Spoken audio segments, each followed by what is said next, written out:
After reevaluating my top 5 epic females that I did in 2013, I had to pull a Deborah Morgan and say, holy fuckballs, I missed out on some great characters, and I've seen some great characters since then. So today I'm bringing you, without a doubt, probably the greatest top 10 most epically badass females you will ever see on any list in all of anime. Now with this particular list, I only chose one character per series, because if not, it would be very unfair, because some of these series have a lot of epic females in there. So one character per series, and I might do a male version of this in the future, though that will be a lot harder. Coming in at number 10 is a character that barely made it in. It's from the last batch of the 5, and I'm talking about Urza Scarlet from Fairy Tail. She is without a doubt the greatest character from Fairy Tail, and for her being a female, she is just absolutely badass. She takes on her opponents. She has a great, dark past that kind of gives into her character and her development, and all around she just does everything in an epic way, and at the same time doesn't look disgusting. She actually looks attractive as well. So you put everything together, and Urza Scarlet definitely is a badass. And while arguably some of her fights have been won by weak plot development and weak writing, for the most part, Urza Scarlet is definitely still a badass female, and somebody that I would love to be in other different shonen manga as well. We need characters like Urza Scarlet in series that are battle shonen, because at the end of the day, she is a badass. Coming in at number 9 is Shura from Blue Exorcist. One-time student to Father Fujimoto, she is just a badass, whether she's swilling beer, drinking beer, relaxing, or swinging a sword against some demons. Shura is absolutely a badass and a half. She goes in, not only, a badass, but there's also, again, more perks to her personality as well when she goes in. She's more serious, but at the same time, she's also kind of like, she reminds you of one of the guys, so to speak. She'll just be there like, what do you say, while she's picking her ear or something, and it's just hilarious that she really doesn't give no fucks when she's going into a battle with a demon. And at the same time, she's just smart as well, because not only do you need the brawn, but you need the brains to go with it, and Shura is definitely one of those females. Whether it's a low-class demon or Satan himself, Shura is always ready to go and will fuck shit up. Coming in at number 8 is Shiro from Deadman Wonderland. When I'm referring to Shiro, I'm not talking about when she's in her, silly mode, her little girl mindset. I'm talking about the wretched egg. When she is in that mode, she can cause earthquakes that can destroy a city. She is immensely powerful, but at the same time also ruthless and will not care to kill anybody in her path. The amount of hatred in this character just puts her into the psychopath territory, but at the end of the day, she will still kill anybody that gets in her way without caring. The menacing character design that she has, at the same time, just the badassery of her. You know when Shiro gets in the way that you better run, because at the end of the day, this character is a psychotic creep that will destroy anything and does not care. She'll probably laugh as well. Even one of her childhood friends, Gantigarashi, is nothing when it comes to her hatred and her anger. So she definitely deserves her place at 8 in the top 10 most epically badass females of all time. Coming in at number 7 is a type of female that makes you want to yell out, "Yaga!" I'm talking about Mikasa Ackerman from Attack on Titan Shingeki no Kyojin. If you've seen the series, then I don't need to explain it, but I will anyway, because at the end of the day, Mikasa Ackerman is beast. She shows tendencies of a yandere type of female, where she will kill for the man that she loves. And the thing is that, in this universe that she's in, it's kind of okay to kill what she will kill, but she will probably even kill humans for Eren, because she loves this guy to death. But not only that, not only do you have this devotion that she has towards this character, but also you just throw her in any type of battle and she don't care. She's tip-top ready to go. She was number 1 out of all the rookies. She was,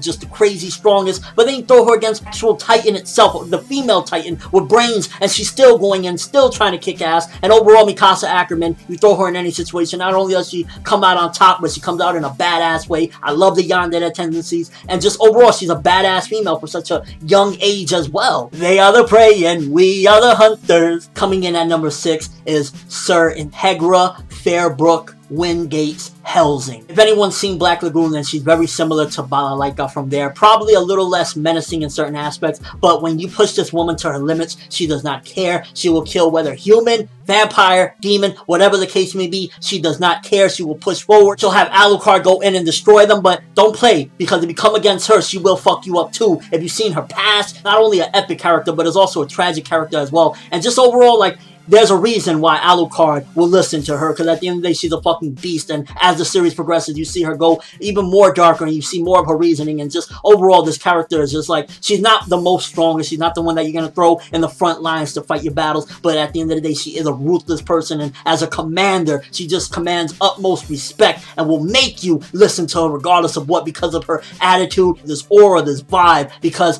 Sir Integra will fuck you up and then kick you when you're down. Coming in at number 5 is another psychopath. I'm talking about Lucy, and not Lucy Hartophilia from Fairy Tail. I'm talking about Lucy from Elfen Lied when she's in her killing mode. Episode 1 of Elfen Lied describes it as it is. You throwing bullets at her. Anything you throw at her, she's just gonna stop them and fucking rip heads off. You're gonna see their bones and everything. She's gonna splash you into pieces, and she does not care. She's another crazy nut job, but at the same time, she just comes off as badass and epic as well, because anything that you throw at her, she's just gonna rip you to pieces and not give a shit. She's violent, she's crazy, and I love it. That character is hands down what makes her series. Her violent tendencies when she's not in her crazy, goofy mode is what makes her just like, oh my god, I need to run, I need to get away from her. This is the type of character you throw her in front of anybody and they better pray for their lives, because she's gonna rip them to pieces and then walk over their dead corpse. Coming in at number 4 is a character that, if this was my top 10 favorites, might have been number 1, and I'm talking about Yuno Gasai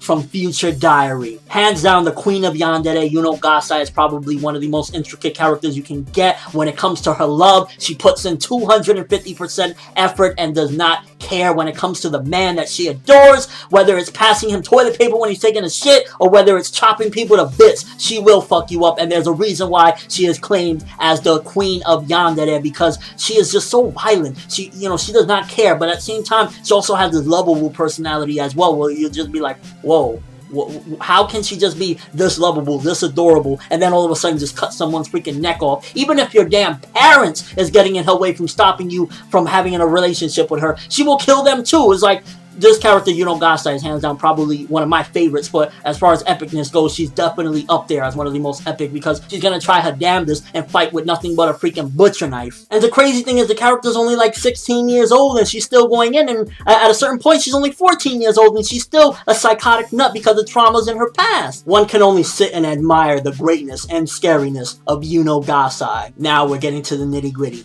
Top 3, baby. Coming in at number 3 is the character that was number 1 in my last list, Clare from Claymore. It was a toss-up between either Clare or Teresa of the Faint Smile, but after what I've read up to in the manga, I definitely gotta go with Clare. For her being number 47 on the list of Claymore in power level, she is still beasting. She still goes up against some of the strongest because of her skills, her determination, her willpower, and just breaking all odds against her. She single-handedly changed some of the rules regarding awakening beings and ultimately controlling this power, this lust, this urge to become this full-on monster. She single-handedly can control it, and to just see her journey where she, you know, she cares for this boy, but at the same time she also has this revenge that she seeks to kill the person that wronged her in the past. It's just an amazing journey. But the character herself, there's layers to her, there's depth to her, and at the same time she'll just come out swinging, killing any awakened being you throw at her. And the crazy thing is, she excels more when she's fighting the most strongest of opponents. And she's supposed to be the weakest Claymore, yet she'd probably fuck up each and every Claymore on the goddamn roster. And she's a silent one. She ain't gonna talk to you too much. She'll say a couple words here or there, maybe ask you a question, and then she's gonna cut your head off. Clare for the motherfucking win. Top 2. Coming in at number 2, it was a tough one to choose from this list, from this anime, because this anime has some of the most badass females you will ever see in any anime, and I'm talking about from Black Lagoon. I had to choose Roberta. Initially, I was like, damn, could it be Revy? Should I go with Balalaika the Commander? But I had to go with Roberta. First of all, there's a reason why she has her own OVAs named after her, because she is just a psychopath. To put it into perspective, she wages war against an entire nation just because she wants revenge over what happened to this boy that she cares for.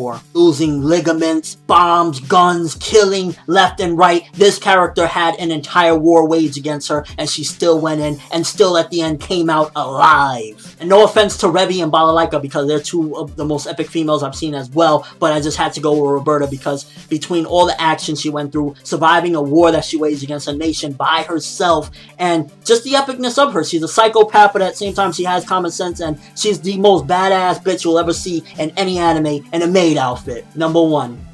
This one, it was pretty easy, because this character is one of the most complex yet badass characters with sanity, and I'm talking about Saber from Fate Stay Night and Fate 0. Winning the Holy Grail is no easy feat, but yet she has done it time and time again. And ultimately, the thing about her that I say I put her over every other character in the list is, for the most part, a lot of these people in the list are crazy. They have lost their sanity in their way to becoming badasses, but not this character. This character was King Arthur back in the day, in history. So she kept her sanity intact. Of course, she's emotionally damaged from, anybody will be emotionally damaged to get to that part where, you're just a badass person. But she kept her sanity intact and will slaughter and slay anybody that gets in her way to getting the Holy Grail. But she still has a kindness to her. She's not completely an asshole about it. And that's what I love about the character, because she's epic, but she doesn't have to try to be like, just this evil monster, just this cruel person. She's epic in and of herself, and that's what makes her stand above the rest, where she keeps her sanity. She still isn't that mean of a person. She still keeps her respect and her dignity, but goes in and you throw any opponent at her, whether it be Berserker, whether it be